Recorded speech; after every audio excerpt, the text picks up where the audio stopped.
नमस्कार साथियों। तो आज है 7 जून 2026। दोस्तों, बात करेंगे इस वीडियो में कुछ इंपॉर्टेंट कंपनी की शेयर्स के ऊपर। कुछ इंपॉर्टेंट अपडेट्स है, कुछ इंपॉर्टेंट न्यूज है, तो चलिए एक एक करके कवर करते हैं। अच्छा, सबसे पहले हम बात करेंगे IT company Infosys limited. Infosys की शेयर वैसे भी 2026 में बहुत गिर गया और रिसेंटली हमने देखा ओवरऑल जब आईटी सेक्टर में गिरावट हो रहा था, इन्फोसिस की शेयर भी काफी गिर चुका है और शेयर फिलहाल 1200 के आसपास ट्रेड कर रहा है। बाय द वे, इन्फोसिस की शेयर होल्डर के लिए और खास करके जो लोग इन्फोसिस में निवेश करना चाहते हैं उनके लिए एक इंपॉर्टेंट अपडेट है। कंपनी जो इस बार क्वार्टर 4 रिजल्ट के साथ, याद होगा आपको, 25 रुपए की फाइनल डिविडेंड रेकमेंड किया था, जिसका एक्स डेट कंपनी फिक्स कर दिया था आपके 10 जून के दिन, यानी काफी नजदीक आ चुका है। तो आपके हाथ में सिर्फ 2 दिन बचा है, यानी कल सोमवार और नेक्स्ट डे यानी मंगलवार। ये 2 दिन में अगर आपने खरीद लिया तो आप एलिजिबल शेयर होल्डर बन जाएंगे ये 25 रुपए फाइनल डिविडेंड पाने के लिए। क्लियर? अच्छा, इन्फोसिस की शेयर प्राइस मूवमेंट की अगर हम बात करें तो रिसेंटली शेयर लगभग 1250 से लेके 1300, अपर साइड में 1250 से लेके 1300 इस लेवल पे काफी हडल फेस किया, और लोअर साइड में बात करें नीचे की तरफ तो देखिए बहुत शेयर गिर भी चुका है। और सिर्फ यहाँ पे इन्फोसिस ही नहीं, सारे के सारे आईटी, टीसीएस तो इससे ज़्यादा गिरा है। और नीचे की तरफ 1100 के आसपास एक स्ट्रॉन्ग सपोर्ट जोन है जहाँ पे रिसेंटली बाउंस बैक करके शेयर ऊपर पहुंचा। ओके, अच्छा आ जाइए इन्फोसिस के बाद रेलटेल कॉर्पोरेशन। रेलटेल कॉर्पोरेशन की शेयर लास्ट डे क्लोजिंग दिया लगभग आधा % के आसपास नीचे। By the way, last day यानी सैटरडे के दिन कंपनी को यूपी पुलिस रिक्वायरमेंट ब्रोड की तरफ से 41 करोड़ रुपीस की एक शानदार ऑर्डर मिला है। अच्छा, रेलटेल की शेयर प्राइस मूवमेंट की अगर हम बात करें, पिछले 5 दिनों पे कोई बहुत बड़ा हलचल देखने को नहीं मिला। एक महीने पे share 10% down, year till date 2026 में शेयर 15% के आसपास डाउन। बट सबसे नोटिसेबल पार्ट ये है कि जहां पे बाकी रेलवेज कंपनी अगर आप देखेंगे, मोस्ट ऑफ दी, मैं जब ट्रेडिशनल रेलवेज कंपनी की बात कर रहा हूँ, चाहे आरबीएनएल की बात करें, आईआरएफसी की बात करें, लगभग अपना 52 लो पे चल रहा है। वहीं रेलटेल की शेयर जो मार्च पे लो टच किया था यानी 250, उसके बाद जब अप्रैल पे रिकवर हुआ था ऑलमोस्ट 40% के ज्यादा, ठीक है, तो शेयर कहीं ना कहीं 300 के आसपास बहुत अच्छा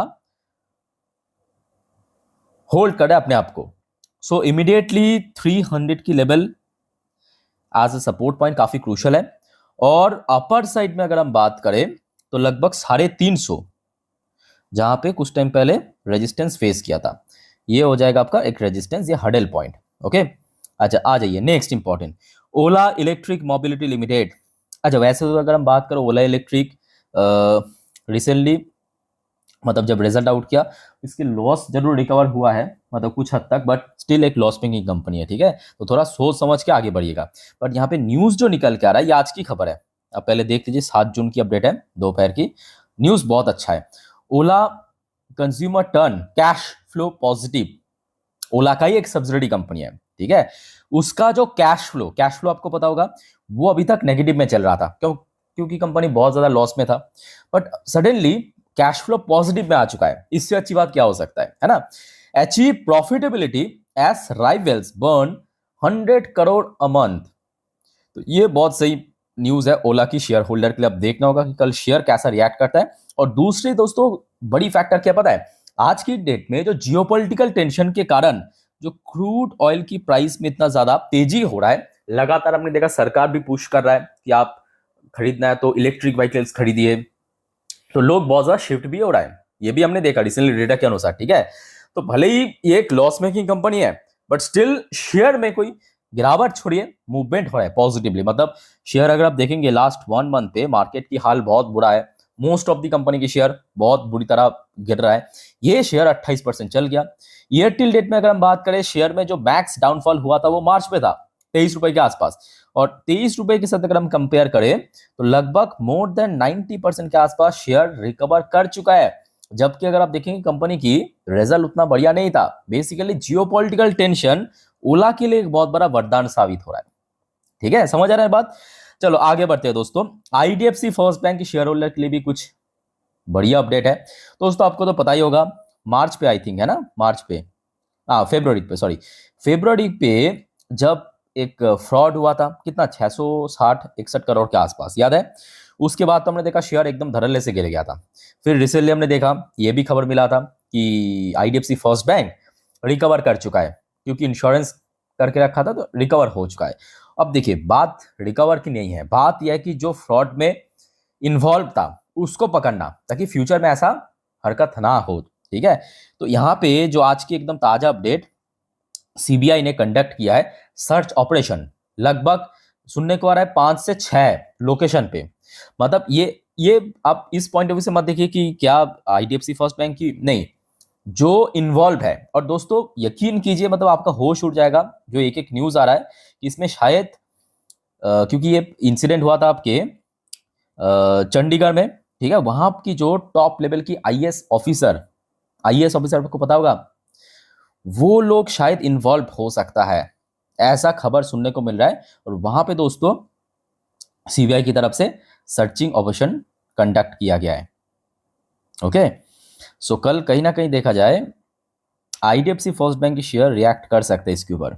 लेट्स सी क्या होता है। अब देखिए एक और बड़ी फैक्टर ये भी है कि कल बैंक निफ्टी की सेंटिमेंट किस तरफ रहेगा, वो भी इंपॉर्टेंट है। और शेयर धीरे धीरे रिकवर कर रहा है। आपने नोटिस किया होगा पिछले कुछ ट्रेडिंग सेशन पे आईडीएफसी फर्स्ट बैंक धीरे धीरे करके, ऐसा नहीं कि बहुत जल्दी जल्दी, बट थोड़ा थोड़ा करके रिकवर कर रहा है। ये बेस्ट पार्ट है।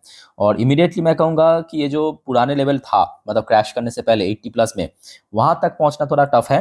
बट हाँ 75 का जो क्रूशियल लेवल, ये अगर शेयर कैसे भी करके क्रॉस कर दिया तो आई थिंक कि जल्दी पहुँच जाएगा। ओके, चलो आगे बढ़ते हैं। आईपीओस के जीएमपी, बहुत सारे आईपीओ वैसे तो आ चुका है। देखिए जेनेक्साइड एनालिटिक्स 2.5% कोर प्रीमियम चल रहा है। Hexagon nutrition 14% core premium. वाह chemical 18% core premium.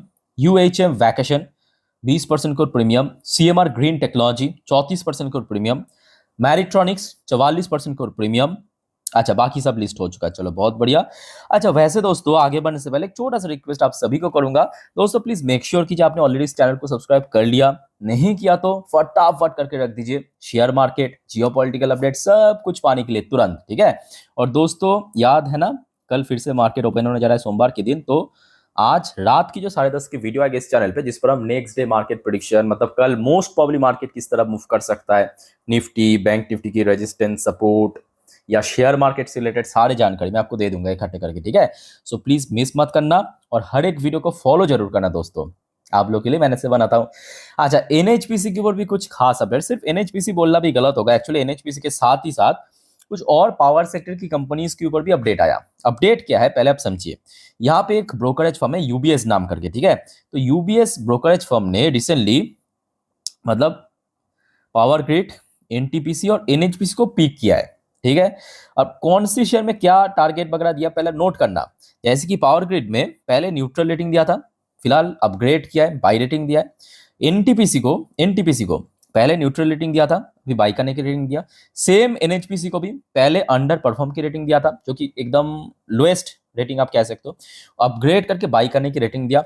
Even target price भी बढ़ाया है। ठीक है, और खास करके हम चर्चा करेंगे एनएचपीसी के बारे में। तो एनएचपीसी में जो पहले टारगेट दिया था 70 की, अभी फ्रेश टारगेट दिया 88 रुपीज की। ठीक है, अब देखिए इस प्रकार की ब्रोकरेज जब कोई शेयर को टारगेट करता है तो नॉर्मल शेयर में इंपैक्ट पड़ता है। अब देखना होगा कि कल मार्केट की माहौल कैसा बनता है। ठीक है, और इस बार ओएफएस भी हमने देखा बहुत अच्छा रिस्पॉन्स मिला एनएचपीसी को, ओएफएस जो लास्ट वीक में लॉन्च हुआ था, है ना। और कारोबार भी अभी शेयर में काफी अच्छा देखने को मिल रहा है। 5 करोड़ को शेयर ट्रेड हुआ। Most importantly deliverable percentage almost 70% के आसपास लास्ट डे में देखने को मिला। सो इमीडिएटली एनएचपीसी के लिए मैं कहूंगा 78 से लेके 80 ये लेवल काफी इंपॉर्टेंट है, जो कि प्री ओएफएस के पहले शेयर पहुंच गया था, है ना। चलो दोस्तों आगे बढ़ते हैं। अच्छा हिंदुस्तान एरोनॉटिक्स लिमिटेड की शेयर भी कल के लिए इंपॉर्टेंट है, क्योंकि आज अभी की अपडेट है। मैं आपको एक बार डेट एंड टाइम दिखाता हूँ, मतलब डेट दिखाता हूँ। यहाँ पे आप देख सकते हो 7 जून की अपडेट है, 7 जून 2026 न्यूज। अब जरा यहाँ पे सुनिए, Hindustan aeronautics limited eyes massive expansion. तो कंपनी दोस्तों कुछ बड़ा एक्सपेंशन करने वाले हैं, जैसे कि 1000+ मिलिट्री हेलीकॉप्टर इन 20 ईयर्स। तो दोस्तों कंपनी ने डिसाइड किया कि कंपनी की जो प्रोडक्शन कैपेसिटी है उसको एक्सपैंड करेगा, और अगले 20 साल पे कंपनी टोटल जो मिलिट्री हेलीकॉप्टर बनाता है ना कंपनी, प्रचंड याद होगा आपको, या ध्रुव हेलीकॉप्टर, ये सब आपकी मिलिट्री पर्पस यूज होता है। लगभग 1000 से ज्यादा क्वांटिटी बल्क में दोस्तों अगले 20 साल में कंपनी प्रोडक्शन करके देगा। इससे अच्छी बात क्या हो सकता है कि कंपनी को ऑर्डर भी मिल रहा है, कंपनी बैक टू बैक उसको डिलीवर भी कर रहा है। ठीक है, यहाँ पे आप देख सकते हो कुछ हेलीकॉप्टर की नाम भी मेंशन है, जैसे कि आपको मैं अभी कह रहा था एल ध्रुव या LUH या LCH प्रचंड या IMRH मल्टी रोल हेलीकॉप्टर। ठीक है, तो इस प्रकार की जो हेलीकॉप्टर है भारत की वायुसेना यूज करते हैं, इसका प्रोडक्शन रेट और बढ़ाएगा कंपनी, ये कंपनी ने आज खुलासा किया है। और शेयर प्राइस मूवमेंट मैं कहूँगा इमीडिएटली शेयर सपोर्ट के ऊपर ही चल रहा है। लास्ट शेयर थोड़ा बहुत ऊपर आके ही क्लोजिंग दिया। इमीडिएटली हर्डल पॉइंट है 4,500, इसको अगर क्रॉस कर लिया सक्सेसफुल तो मे बी 4,800 5,000 के आसपास मिल सकता है हर्डल। अच्छा नेक्स्ट दोस्तों, आप में से बहुत सारे व्यूअर्स की तरफ से कुछ शेयर्स को पिक किया गया था, ठीक है, ताकि मैं चर्चा करूं। तो इनमें से एक था मदरसन सुमी। तो सबसे नोटिसेबल पार्ट क्या पता है, मदरसन सुमी की रिजल्ट बहुत बढ़िया रहा कंपनी की। अगर आप देखेंगे 2025 में कंपनी की रिजल्ट बहुत खराब चल रहा था, बहुत खराब चल रहा था। ठीक है, खास करके आपके वही टैरिफ के चक्कर में, क्योंकि बनाता है कंपनी कंपोनेंट, बाहर एक्सपोर्ट भी करते हैं, जिस वजह से कंपोनेंट मेकर की हालत बहुत टाइट हो गया था। पर अभी कंपनी की रिजल्ट बहुत तगड़ा हो रहा है और शेयर भी देखिए लाइफ टाइम हाई पे चल रहा है। तो अच्छी कंपनी है, बड़े कंपनी है। बट यहाँ पे दोस्तों एक और बात मैं जो आपको बार बार कहता हूँ, याद रखना, जल्दबाजी में कुछ डिसीजन मत लेना, आप खुद से पूछिए, क्योंकि ये लॉन्ग टर्म कंपनी है, लॉन्ग टर्म शेयर है। क्योंकि इसकी अगर आप 5 साल की चार्ट देखेंगे तो आपको क्लियरली समझ आएगा कि इसमें जब कंसोलिडेट होता है मतलब शेयर, तो लगभग 2-2.5 साल 1.5 साल तक कंसोलिडेट कर, जैसे कि यहाँ पे भी किया। उसके बाद जब रिकवरी करेगा आराम से रिकवर कर जाएगा। तो उतना पेशेंस आपके अंदर होना चाहिए कि मान लीजिए कि शेयर अगर करेक्शन हो रहा है, वीक पड़ रहा है, कोई भी कारणवश हो सकता है, जियोपॉलिटिकल प्रेशर, डोमेस्टिक प्रेशर, आप टाइटली होल्ड करके चलेंगे। तो इस मानसिकता के साथ अगर आप जाते हैं तो go for it, otherwise ignore कीजिए, सिंपल बात है। अच्छा एमटा टेक्नोलॉजी के ऊपर भी कुछ सवाल आ रहा था। एमडाट की शेयर भी फिलहाल लाइफ टाइम हाई के आसपास ही चल रही है, इसमें कोई बहुत बड़ा गिरावट है। अच्छी कंपनी है, इंजीनियरिंग सेक्टर की कंपनी, और आज के डेट में कंपनी को बैक टू बैक डिफेंस से भी लगातार ऑर्डर मिला, अलग अलग डिफरेंट सेक्टर में भी ऑर्डर मिला। जो आपको मैं इसके पहले भी मल्टीपल टाइम इसको एग्जांपल देते हुए कहा था कि देखिए शॉर्ट टर्म बेस में मत जाइए। ये जो आप देख सकते हो कि लास्ट 1 साल में शेयर 400% के आसपास रिटर्न दे दिया। आप ये भी देखिए शेयर इसके पहले 2022, 23, 24 कितना कंसोलिडेट किया, यहाँ पे आपने होल्ड करके रखा, तो आज की डेट में ये रैली आपके लिए है। बहुत लोग बेच बूझ के निकल गया था, कोई फायदा में नहीं मिला। ठीक है, तो इस पॉइंट ऑफ व्यू से आगे बढ़िए। मैं बार बार कहता हूँ शॉर्ट टर्म में नहीं, 6 महीना 1 साल में कुछ भी हो सकता है, 20% नीचे गिर भी सकता है, 30% गिर भी सकता है। ओके, ओह चलो, और कोई आपका कंफ्यूजन है कमेंट बॉक्स में बताइए कमेंट करके। तो वाइंड अप करता हूँ, टेक केयर, बाय बाय, जय हिंद।